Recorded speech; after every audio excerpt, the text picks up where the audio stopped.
এটা গত মাসে শেষ হয়ে গেছিল। আমরা বললাম যে না, এটা সারা বছর ধরে চলুক। তারা যে ধরে সব যে ফুটবল আর ক্রিকেট খেলতে হবে তা না, হাডুডুডু থেকে শুরু করে গ্রামে কত রকমের খেলা আছে, সব খেলাতে প্রতিযোগিতা হোক, আবৃত্তি প্রতিযোগিতা হোক, লেখা প্রতিযোগিতা হোক। মানে ছেলে মেয়েরা যেন মনে করে যে আমরা অ্যাক্টিভ আছি। এটা বসে থাকলে ঘরে বসে আছি, কিছু বুঝতে পারতেছি না কি হচ্ছে, মন খারাপ হয়ে যাবে। ব্যস্ত রাখার জন্য সেটা আমরা করছি, এবং এটা আন্তর্জাতিক একটা পরিমণ্ডল সৃষ্টি করা, সেই যেটা আমরা এখানে করলাম।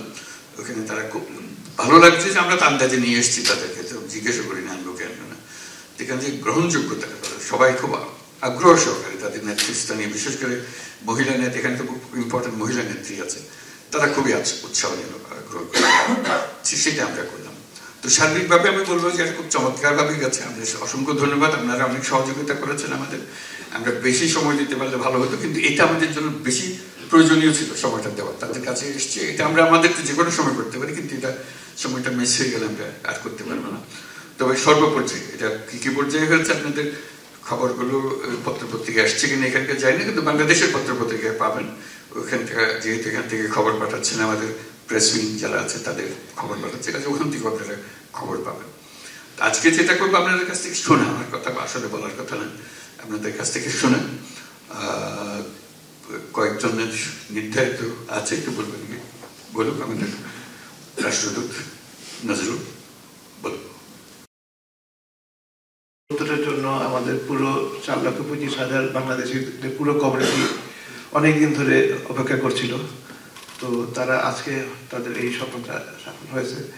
তারপরেও স্যার, তারা আপনার কাছ থেকে শুনতে চায় দিক নির্দেশনা। তারা তাদের জীবনের শ্রেষ্ঠ সময় কিন্তু প্রবাসে থেকে দেশের জন্য, পরিবার, আমাদের যে আজকে যারা আছেন সোসাইটির বিভিন্ন স্টার্টার থেকে এসেছেন, তারা ব্যবসায়ী, তো সেই জন্য আমরা হয়তো এই করবো। আমাদের মেয়েরা থাকলে ভালো হতো, যদি ওরা অলিম্পিক নিয়ে ব্যস্ত আছে, ওরা ওদেরকে ঘোরাচ্ছে সব দেখা। বল স্যার, আর একটা কথা না বললেই না স্যার, আমি পৃথিবীর বিভিন্ন দেশে গেছি, আমাদের এই কমিউনিটি মতবিরোধ ছাড়া একটা মতবিরোধ আমরা সৃষ্টি করবো, মতবিরোধ। তো আমরা পররাষ্ট্র মন্ত্রণালয়ে আমরা বলি যে কমিউনিটি মানে হলো কম ইউনিটি। তো কিন্তু তারা দল মতের ঊর্ধ্বে থেকে কিন্তু তারা এখানে একটা চমৎকার সৌহার্দ্যের সম্পর্ক, দল তো আছেই স্যার, স্থাপন করেছেন, কার্টিসি সবাই মেনটেন করেন। তো এটা লিমিট করে দিয়েছে। আমি স্যারকে, আমি হাবিবুর রহমান, 42 বছর আমি আমিরি দেওয়ান, আমাদের শেখ।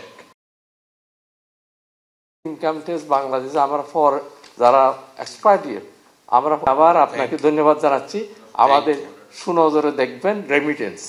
আসসালামু আলাইকুম। Thank you. আসসালামু আলাইকুম। এটা বাংলাদেশের যোগাযোগটা মজবুত করা, শক্ত করা, এবং এর ভিত্তিতে বাংলাদেশের অর্থনীতিকে মজবুত করা।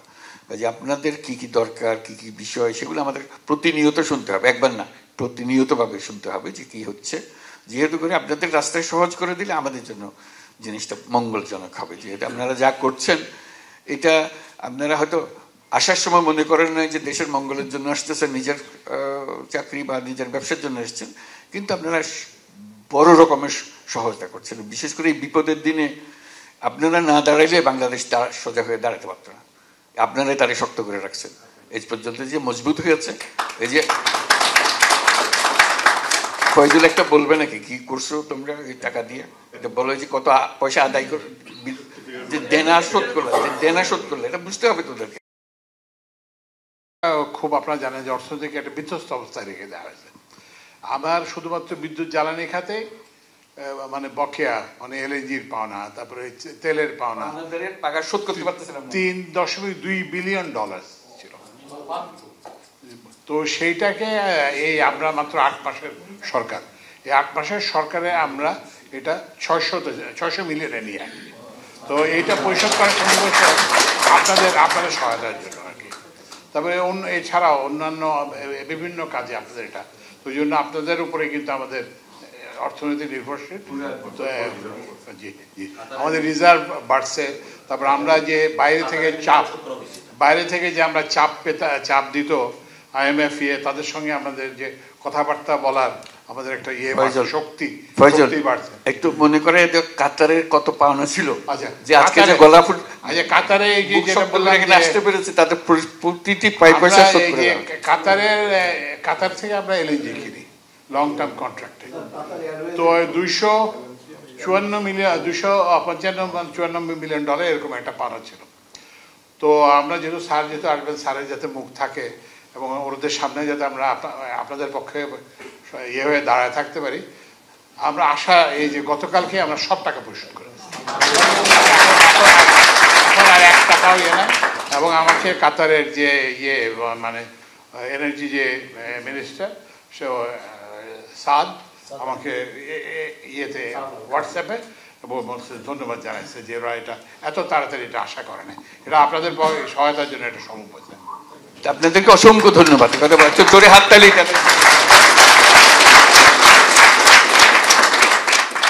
এবং কাতার এয়ারওয়েজেরও এক পয়সা আমরা অপূর্ণ রাখি নাই। এটা আমাদের মস্ত বড় শক্তি দিয়েছে এবং সেই শক্তির মূল হলেন আপনারা। আপনাদের এক একজনের টাকা বিশাল। অসংখ্য ধন্যবাদ আপনাদেরকে দেশের পক্ষ থেকে, জাতির পক্ষ থেকে। এরপর আলী সাহেব।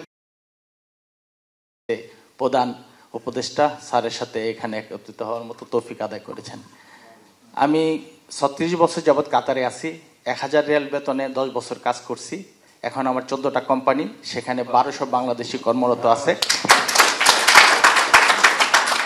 দোহার সবচেয়ে বড় লিমুজিন কোম্পানিটা আমার, পিকুইক গ্রুপ, পিকুইক লিমুজিন।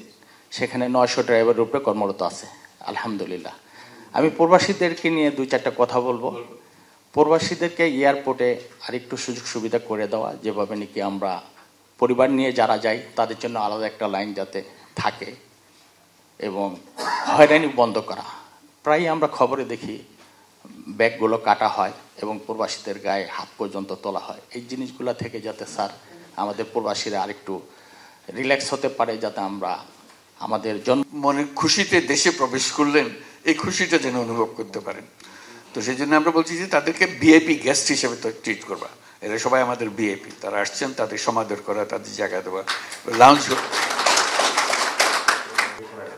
আর ইমিগ্রেশন কিন্তু আপনাদের আলাদা লাইন আছে, এবং আমি দেখেছি মোটামুটি কিন্তু আমি কয়েকদিন আগেও তো সাধারণ আসলাম, আমি কিন্তু ভিআইপি ব্যবহার করতাম, আমি কিন্তু সাধারণ লাইন দিয়ে যেতাম, 5-7 মিনিট বেশি লাগতো পার, মানে ওই ইয়েটা পার করতে। মোটামুটি কিন্তু এখন ইমিগ্রেশন অনেকটা সহজ হয়ে আছে। তারপরে আপনাদের কখনো কোনো কমপ্লেন থাকলে অবশ্যই ফরেন মিনিস্ট্রিতে, এক্সপেক্টেড ফরেন মিনিস্ট্রি বলবেন। আমরা কিন্তু সংবেদনশীল আছি এখন, স্যার যেটা বলেছেন যে আমরা চেষ্টা করতেছি যতটুকু পারবো থেকে মাল আনি। বিশেষ করে বাংলাদেশি গার্মেন্টস পণ্যের এখানে যথেষ্ট আলহামদুলিল্লাহ চাহিদা আছে। আমাদের পার্শ্ববর্তী দেশগুলো থেকে কার্গোতে মাল আনার ব্যাপারে প্রাইসটা অত্যন্ত কম। সেক্ষেত্রে আমরা কাজ করতে শুরু করছি এবং স্যার একজন উপদেষ্টাকে দায়িত্ব দিয়েছেন, আমাদের বাণিজ্য উপদেষ্টা শেখ বশিরউদ্দিন, ওনাকে দায়িত্ব দেওয়া। তো এই জন্য আমরা কাজ শুরু করছি যে এটা জেট ফুয়েলের যাতে দাম, যেটা একটা পরিবহনের এটা খরচ, এটা আমরা কমানোর জন্য ব্যবস্থা নিচ্ছি।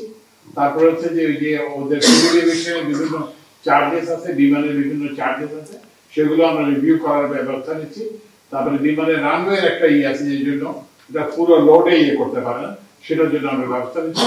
অচিরেই আমরা আশা করবো যে এই যে কার্গো যে ভাড়াটা যাতে বেশি করে ঢাকার, আপনারা জানেন যে ভারতের আগে আমরা ভারতের মাধ্যমে আসতো, সেই সুবিধা এখন বন্ধ করা হয়েছে। তো এই জন্য আমরা এখানে দেশের যে বিমানবন্দরগুলোকে সেগুলোকে আরো উপযোগী করবো, এবং এখানে যাতে কার্গো ভাড়া যাতে কমে সেই জন্য অনেক বাড়ানো হবে। যেহেতু আমাদের বহু মাল আসবে এখন, আমরা যেহেতু অর্থনীতিকে সচল করেছি, আরো উদ্যোগী করেছি, এগুলো যেন সরাসরি আমরা পাঠাতে পারি। শুধু ঢাকা বিমানবন্দর না, আমরা সিলেট বিমানবন্দরটাকে আরো এটাকে একেবারে ডেডিকেটেড করা হবে, যে মাল পরিবহনের দায়িত্ব বড় দায়িত্ব, তারপর প্যাসেঞ্জারের দায়িত্ব। 1 নম্বর দায়িত্ব হলো মাল পরিবহন। চট্টগ্রামকেও সেটা করা হচ্ছে, যে ওখানে মাল পরিবহনটা আগে প্যাসেঞ্জার নিয়ে ব্যস্ত, মালের দিকে খেয়াল করতো না। এটা যেন এটা অপাঙ্ক্তীয় একটা জিনিস। আমরা বলছি যে না, সেটা খুবই গুরুত্বপূর্ণ, কারণ আমাদের পুরো অর্থনীতি চলতেছে, কত মাল আমরা পাঠাতে পারলাম, কত সস্তায় পাঠাতে পারলাম। সস্তায় পাঠাতে না পারলে আমাদের জিনিস মানুষ কিনবে না, তো আমরা এই দাম তো গ্রাহকের কাছ থেকে আমার নিতে হবে। কাজেই ব্যবসায়ী আর কাজ করতে পারবে না। আমাদের কাজগুলো যত কমানো যায়, আমরা একেবারে টপ প্রায়োরিটি দিয়েছি। এটা জোরে সোরে কাজ হবে, সেটার জন্য কিভাবে করবে আমরা বিভিন্ন কোম্পানির সঙ্গে আলাপ করছি যে পরিবহনটাকে আরো মজবুত করা, দ্রুত করা, সহজ করা, এটাই আমাদের মূল কাজ। এটাকে না হলে অর্থনীতি চলবে না। তাআলার কাছে শুকরিয়া আদায় করি, আমরা আপনাকে পেয়েছি। আপনার এবং আপনার সাথে যারা আছেন সকলকে দীর্ঘ আয়ু দান করুক আল্লাহ সুবহানাহু ওয়া তাআলা, সুস্থতা দান করুক। যেভাবে আলহামদুলিল্লাহ বিশ্বের মানচিত্রে বিশেষ একটা দেশ ছাড়াও আপনি আমাদের দেশকে উজ্জ্বল করছেন, আলহামদুলিল্লাহ, আল্লাহ আপনাকে আরো করার তৌফিক দান করুন। পাশাপাশি দ্রব্যমূল্য যেভাবে কন্ট্রোলে নিচ্ছেন স্যার, রমজানে যেখানে গত 24-এ 180 টাকা কেজি পেঁয়াজ খেয়েছি, আর এখন শুধু 50-60 টাকা খাইছে মানুষে, আলহামদুলিল্লাহ, আল্লাহ সকল মানুষের দোয়া আপনার প্রতি রইল। আমার দুইটা বিষয়, একটা বিষয় হলো ইসলামিক ব্যাংক সংক্রান্ত, যে বিষয়ে আপনি গোটা পৃথিবীতে নাম করছেন। তো ইসলামিক ব্যাংকটা আগের জায়গার মতো যদি ফিরে আসলে আমরা প্রবাসীরা, সকল বিশ্বের মানুষ, বিশেষ করে প্রবাসীরা আশ্বস্ততার জায়গায় যদি ফিরে আনতে পারি। আজকেও এখানে আলাপ করেছি, গতকাল আমরা আলাপ, আলহামদুলিল্লাহ, এর সঙ্গে একটা যোগাযোগ হচ্ছে আমাদের ইসলামিক ব্যাংকগুলোকে একেবারে উঁচুতে তুলে দেওয়ার জন্য। জাযাকাল্লাহ খাইর। আর দ্বিতীয় সবচেয়ে গুরুত্বপূর্ণ বিষয় যেটা, সেটা হচ্ছে এই স্যার, আপনি মাঝপথে নৌকা ডুবাই দিয়েন না। তার মানে হচ্ছে প্রয়োজনীয় সংস্কার এবং আমাদের যে প্রাণের দাবি দৃশ্যমান বিচার হওয়ার আগে আপনি বিদায় নেন না। আপনার একটু সময় লাগবে, এই সময় আমরা দিতে প্রস্তুত আছি। এই জিনিস প্লিজ স্যার আপনি এই কাজ করবেন না। কোটি কোটি মানুষের হৃদয়ে আপনি থাকবেন এবং এই আশা আমরা করি। এইটা যদি আপনি করতে পারেন তাহলে গোটা মানে দুনিয়াতে আপনি ইয়ার প্রতিদান পাবেন, আখিরাতেও পাবেন। আমরা অপেক্ষায় আছি যাতে করে আমরা এইটা পাই, কারণ আপনি যদি এইটা করে নিয়ে। ইয়াকা না'বুদু ওয়া ইয়াকা নাস্তাইন। আসসালামু আলাইকুম। মাননীয় প্রধান উপদেষ্টা, আমি রাকিব মোহাম্মদ মিলকান, একজন সোশ্যাল ওয়ার্কার। আমাদের সামাজিক platform, social network platform friendsunity.com, যার slogan we work for society, এর পক্ষ থেকে আপনাকে জানাচ্ছি আন্তরিক শুভেচ্ছা অভিনন্দন। আমি বিশেষ করে বাংলাদেশ কমিউনিটির একমাত্র শিক্ষা প্রতিষ্ঠান বাংলাদেশ MHME স্কুল অ্যান্ড কলেজের বিষয়ে আপনার সদয় দৃষ্টি আকর্ষণ করছি। আজ আমাদের ছোট্ট একটি প্রতিনিধি দলের এমনি একটা খবর জানার জন্য, এরকম হাই স্কুল লেভেলের ছাত্রছাত্রী কত হবে কাতারে? দোহাতে বলেন, দোহাতে কত হবে? আমি ইসরাত আরা ইউনুস বলছি। আমি কাতারে আছি 2008 থেকে।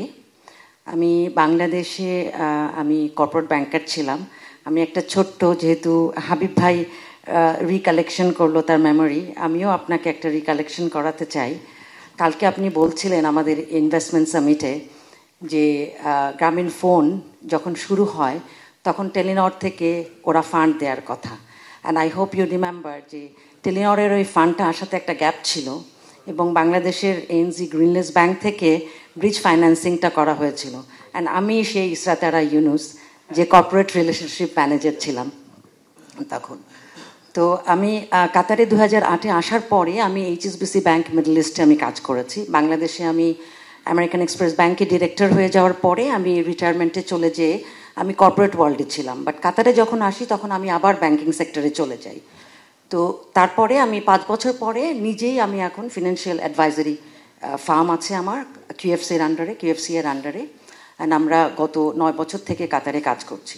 বাট আমি যেটা সবসময় অনুভব করি যে কাতারে আমরা আসলে খুব ছোট হিসাবে আমাদেরকে দেখা হয় বাঙালিদেরকে, এবং এটার বিভিন্ন কারণ আছে। তার মধ্যে আমার কাছে আরও একটা কারণ খুব মনে হয় যে আমরা যখন কোনো কারণে বাংলাদেশ এমবেসিতে আসি, পার্টিকুলারলি আমাদেরকে। আসসালামু আলাইকুম স্যার। স্যার, আমি ইঞ্জিনিয়ার আব্দুল্লাহ আল মুরাদ। আমি বাংলাদেশ থেকে আপনার 2018 সালে এসেছি। এখানে আমার একটা it's a governmental hospital here in Qatar. I just wanted to say that we have a very less number of doctors coming from Bangladesh here, maybe because of the requirements, but nevertheless they do accept the post-graduation degrees of Bangladesh. If we could, encourage the doctors, I think we could bring in more doctors, and I think our doctors are, their standard is very good, so yeah. আসসালামু আলাইকুম sir. Sir, আমি engineer Abdullah Al Murad. আমি বাংলাদেশ থেকে আপনার 2018 সালে এসেছি। এখানে আমার একটা সফটওয়্যার কোম্পানি ছিল WW এক্সপার্টস। বাংলাদেশের ল্যান্ড অটোমেশনটা পুরোপুরি আমার হাতে অটোমেট করা, যেটা বর্তমানে কপি করার চেষ্টা করছে। এখনো প্রায় 80% কাজ। পুরো বাংলাদেশের ল্যান্ডকে আপনি অটোমেট করে দিতে পারেন ইফ ইউ আর, আমাকে যদি সুযোগ দেন স্যার। Thank you. আপনার কথাগুলো শুনতে চাচ্ছিলাম, কারণ আমরা লাইন করতে চাচ্ছি। জি স্যার, এটাই সেই জগৎ। আমরা অলরেডি অ্যানাউন্স করেছি। আমরা প্রস্তুতিটা আপনাকে বলি, প্রস্তুতি যেটা হচ্ছে সেটা হলো আমাদের এক ধরনের কতগুলো কিয়স্ক জাতীয় হবে, এটা প্রাইভেট সেক্টর কিয়স্ক আমরা তৈরি করে দেবো, সাহায্য করবো কিয়স্কগুলো তৈরি করার জন্য, এবং যাদেরকে তারা এমপ্লয় করবে কিয়স্কে তাদেরকে ট্রেনিং দিয়ে দেবো সরকারের পক্ষ থেকে। এটার নাম হলো নাগরিক সেবা কেন্দ্র। আপনার কোনো রকমের কোনো জিনিসের জন্য, পাসপোর্টের জন্য, পাসপোর্টের জন্য কিংবা দলিল দস্তাবেজ, তারপরে ট্যাক্স দেওয়া, লাইসেন্স পাওয়া, যেগুলো সরকার দেয়, রিনিউ করা, পাসপোর্ট রিনিউ করা, অন্যান্য জিনিস রিনিউ করা, এই সব সেবা কেন্দ্রের মাধ্যমে হবে। এখানে যাবেন, আপনি বলবেন, যারা করে দেবে আপনার সরকারের চেহারা দেখার দরকার নেই, সরকার হলেও পলিসি করবে, ইত্যাদি করবে। সার্ভিস দেওয়াটা হলো ওই নাগরিক সেবার কেন্দ্র। সেখানে আপনার প্রয়োজন যে আমরা একটা যেটা করছি সেটা কেমন হচ্ছে, ঠিক হচ্ছে কিনা সেটা পরামর্শ দেবো। একদিন আমরা একটু শুরুতে আমরা বলেছিলাম আপনাদের টাকা দিয়ে আমাদের কত উপকার হয়েছে, সেটা প্রশংসা করলাম না? এটা একটা অংশ মাত্র। আপনাদের আরেকটা বিরাট কন্ট্রিবিউশন হলো বুদ্ধি এবং অভিজ্ঞতা। এটা আপনাদের কাছে আছে। এটা আমাদের, এটা রেমিটেন্স যেমন একটা সিস্টেম আছে, এসে যায়, আপনি টাকা দেন, আমরা টাকা পাই, ইত্যাদি ইত্যাদি। এটাতে কোনো সিস্টেম নেই। বুদ্ধি নিয়ে বসে আছে, প্রাণ জ্বলতেছে, কিন্তু কিছু করতে পারতেছে না, রাস্তাটা নাই। এই রাস্তা বাইর করার জন্য আমরা একটা অ্যাপ বাইর করতেছি। যারা প্রবাসী আছেন দুনিয়ার সব দেশে, তাদের জন্য যার যার জগতের একটা আলাদা অ্যাপের মধ্যে আপনি সমস্ত বর্ণনা দেবেন, আপনি কি করতে চান, কি করতেছেন, কি হলে ভালো হবে, পরামর্শ দিতে চান পরামর্শ দেবেন, অথবা বলবেন এটা হলে আমি এটা করে দিতে পারবো, এটা আমার হাতে আছে, আপনারা বললে আমরা করে দেবো। আপনি আপনার কথাটাগুলো বলবেন, প্রত্যেক জায়গায় কতজন মানুষ আছে, কে কি করছে, সব কথা আপনি এখানে দিয়ে দেবেন। এটা আপনাদের উপরে, ফিল আপ করে আপনাদের উপরে। আমরা শুধু খোপগুলো বানিয়ে দেবো।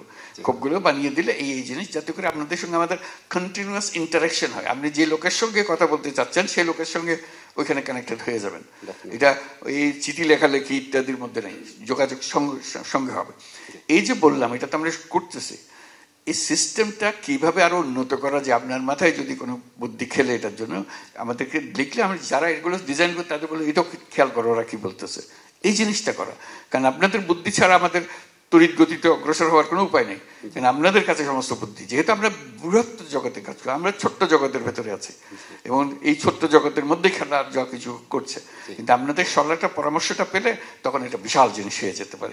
এটা আন্তর্জাতিক পর্যায়ের হতে পারে, মানুষ কপি করতে পারে, যে ওরা করেছে বাংলাদেশে করেছে, এটাই সবচেয়ে ভালো হয়েছে। বলেন বলেন এখানের ই গভর্নমেন্ট যেটা আছে, এখানে গভর্নমেন্ট সার্ভিসের প্রত্যেকটা বিষয়, যেমন ধরেন ল্যান্ড রেকর্ডের কথা যদি আমি বলি, মোবাইল অ্যাপসে সবকিছু দিয়ে দেওয়া যায়, যেটা আপনি অলরেডি কিছুদিন আগে ডিক্লেয়ার করেছেন। আমি ডিক্লেয়ার করা। বিসমিল্লাহির রহমানির রহিম। আসসালামু আলাইকুম ওয়া রাহমাতুল্লাহি ওয়া বারাকাতুহু।